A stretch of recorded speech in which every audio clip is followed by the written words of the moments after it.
جی میں نے یہ ویڈیو سنی ہے، اور اس میں بظاہر عورت کا جو انداز ہے وہ شریعت کا یہ جو فیصلہ ہے، جو حکم ہے، بظاہر ایسے لگ رہا ہے جیسے یہ اس کی تحقیر بھی کر رہی ہے اور اس کا استہزاء اور مذاق بھی اڑا رہی ہے۔ اور یاد رکھیے، شریعت کے کسی بھی مسئلے کا استہزاء، اس کا مذاق اڑانا، اس کی تحقیر کرنا، اس سے یہ بڑا خطرناک ہے، اور اس سے ایمان کے زائل ہونے کا بھی خطرہ ہو جاتا ہے۔ پتہ نہیں آج کل کیا حالات بنے ہوئے ہیں، لوگ کیسے پتہ نہیں پری پلان ہی مجھے تو لگتا ہے معاملات بنے ہوئے ہیں۔ کوئی ایک آدھا ایسا مسئلہ پکڑ لیتے ہیں اور اس کے اوپر یہ لوگوں کے ذہن کو خراب کرتے ہیں آ کر، اور ان میں شک اور وسوسے ڈالتے ہیں شریعت کے احکام کے حوالے سے اور دین کے حوالے سے۔ اللہ تعالی ہم سب کی حفاظت فرمائے۔ تو یہ بات جو اس نے کی ہے، وہ تو شریعت کا حکم یہی ہے، یہ جو خاتون بار بار پوچھ رہی ہے کہ جی اگر کوئی شادی شدہ خاتون ہے تو اس کو وہی مرد ملے گا جنت میں۔ پہلی بات تو یہ ہے کہ کوشش کریں کہ جنتیوں والے کام کریں اور اللہ جنت میں لے جائے، پہلے جنت میں تو پہنچے نا، تو پھر باقی آگے بات کی بات ہے۔ باقی اگر اللہ تعالیٰ کسی کو اس طرح جنت میں لے جاتا ہے میاں بیوی کو، وہ تو شریعت کا فیصلہ ہے کہ اس شادی شدہ خاتون کو وہی شوہر ملے گا جو اس دنیا میں ہے۔ اشکال اس وجہ سے ہو جاتا ہے کہ ہم دنیا والے معاملات کے اوپر قیاس کرتے ہیں، جیسے یہاں وہ بندہ جو ہے اس کے ساتھ نباہ نہیں ہو رہا، مزاج کا ذرا سخت ہے، اخلاق اس کے کوئی زیادہ اچھے نہیں ہیں، ٹھیک ہے نا، تو وہ سوچتی ہے جی اب یہی ادھر جا کر بھی ملے گا۔ بات یہ ہے کہ وہاں جا کر معاملات ایسے نہیں ہوں گے۔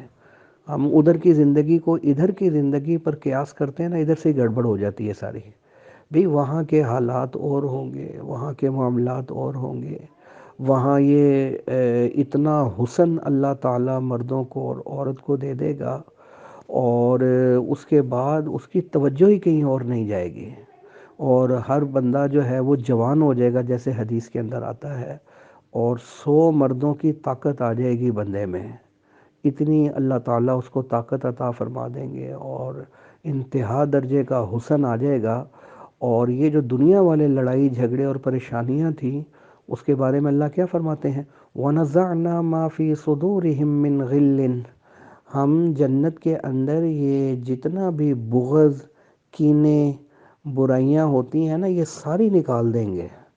جنت میں نہ لڑائی، نہ جھگڑا، نہ بغض، نہ کینہ۔ تو وہاں جا کر عورت یہ سمجھے گی کہ میرے لیے یہی بہتر تھا، اس سے بہتر کوئی ہو ہی نہیں سکتا۔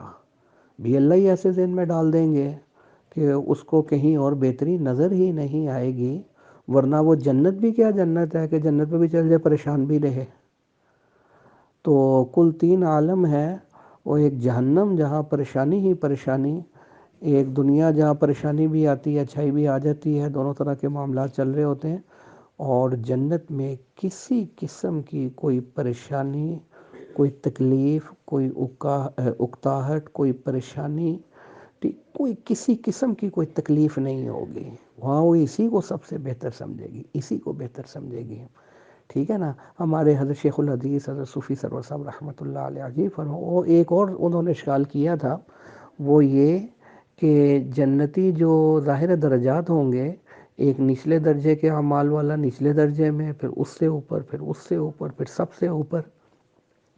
اب سوال پیدا ہوتا ہے کہ اگر وہ نچلے درجے والا کہے کہ مجھے سب سے اوپر والا درجہ مل جائے، وہ تو اس کے اعمال ہی نہیں تھے، تو اب وہ کہ مجھے تنگی ہو رہی ہے جی، تکلیف ہو رہی ہے، مجھے تو وہ درجہ چاہیے، اور اللہ فرما رہے ہیں جو مانگو گے، جو چاہو گے وہ ملے گا، تو کیا اس کو اوپر والا درجہ مل جائے گا؟